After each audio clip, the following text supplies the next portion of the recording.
आपल्याला दिलेल्या 45, 19 आणि 89 या संख्येचा उतरता क्रम आपल्याला लावायचा आहे. तर आपण अगोदर काय करणार आहोत, तिन्ही संख्यांच्या दशक स्थानाचा विचार करणार आहोत.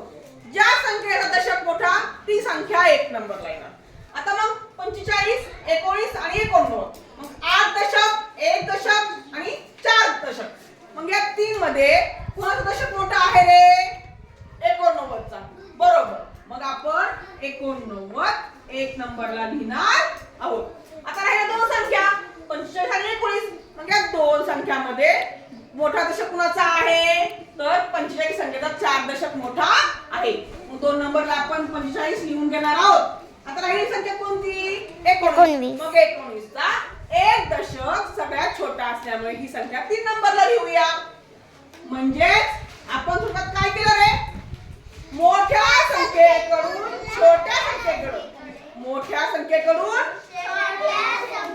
म्हणजे चढता उतरता क्रम आपण शिकलेलो आहोत. आज आपण उतरता क्रम शिकलेलो आहोत. मोठ्या संख्येकडून लहान संख्येकडे येणे म्हणजे उतरता क्रम. समजलं?